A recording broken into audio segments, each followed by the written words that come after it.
lately I've been looking for things to sell. And I know a few people who want some pipes. So, I'm going to go ahead and make a few.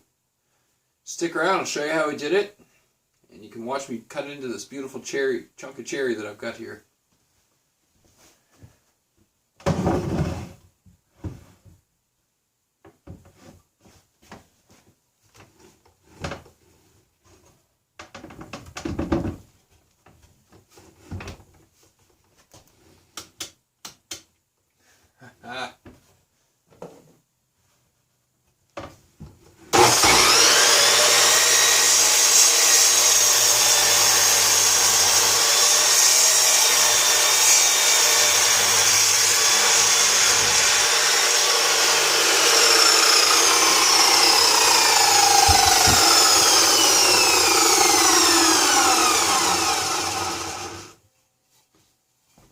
That's nice, but it's got some cracks.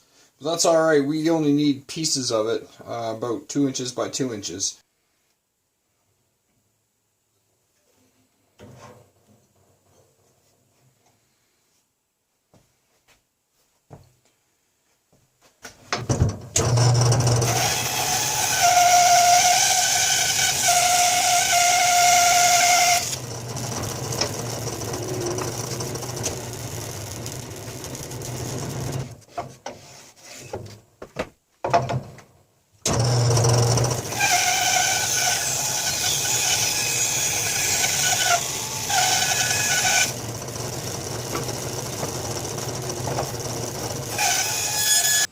I started off by measuring out inches, and I'm just going to make my pattern based off that. So like I make this one come down, and now I'm going to make this one come down and try and match it to make one complete cylinder. So here we go. First thing I'll do is this circumference here, I'll get it down to from the line down to that diameter. I'll lock that into place, and now I'm going to keep bringing this down until I can use my calipers to measure it out.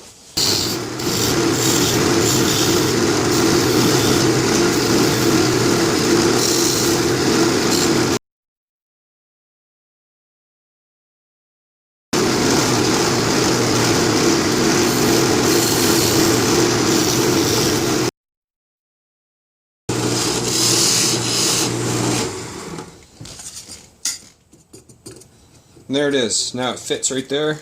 Those are both the same size. Down with the caliper, we're going to unlock it. We're going to get the width of this top lip here. And let's transfer that over to this edge. Now look, see here? I need to put that distance into the edge. I can do that with the back end of it. And mark it off.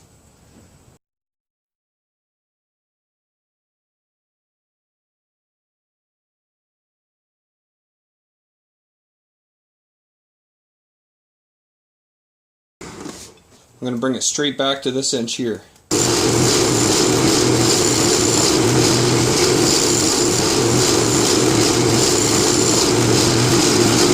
Now what I'm doing is, this is going to be the mouthpiece, so I'm going to bring this drastically down on a sharp slant and leave a nice size mouthpiece.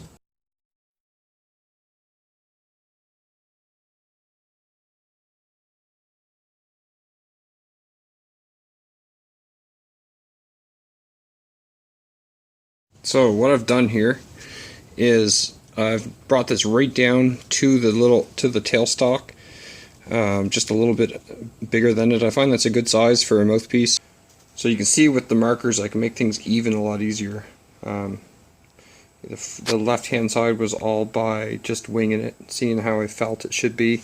I knew I wanted the bowl area to be raised above the rest of it, and then I worked from there. So I kind of matched this other curve here if I could, and then brought it into it with an adjoining piece.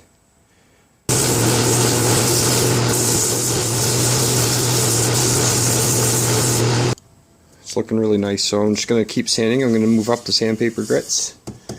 So I picked a Forstner bit. It's 5/8. It'll fit in between the 1-inch band that we had there. And then I'm going to level out the pipe. looks good to me. So I'm going to stamp it. That way I got a good imprint. And now I'm going to turn it on.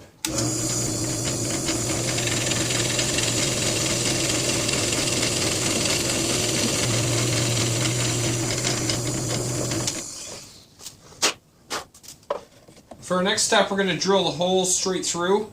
How we're going to do that is we can meet in the middle. I did this with a long lamp once and it worked just great.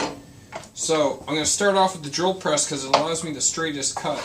So I just set it flat on my surface and pinch it into place.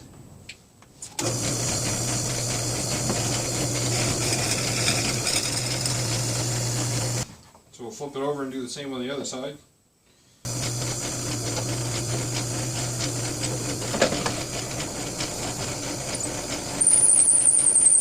A smaller piece on the lathe, and what I'm going to do is turn a tenon for this hole.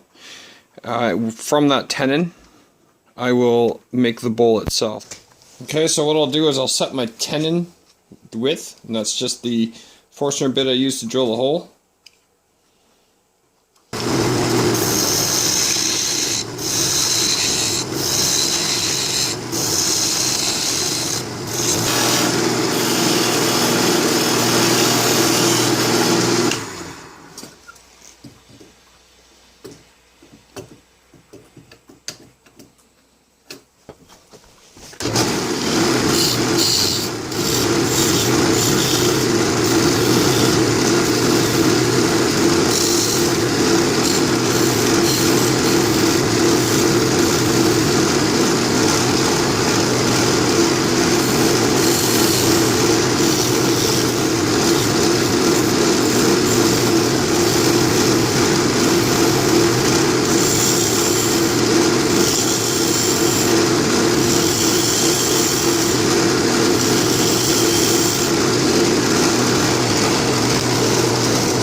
So there it is. The lid, the oven, and the lid and the bowl is all done. So I'll just go ahead and sand those up and clean them up, and then we'll cut them off and prepare them.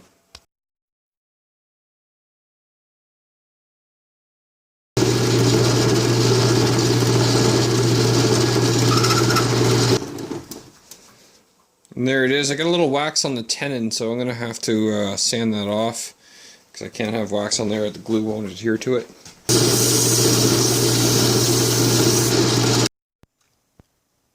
So here's the completed pipe. See, the lid's got a little hole here at the top for the bowl. Fits in nice and loosely enough. It's also designed to match up with it, and the grain follows, which is nice. Just glued in this top bowl here with the tenon, you can see. You can also see I sand at the bottom, and that's so that it can sit on hard surfaces and not roll. It'll stay in place.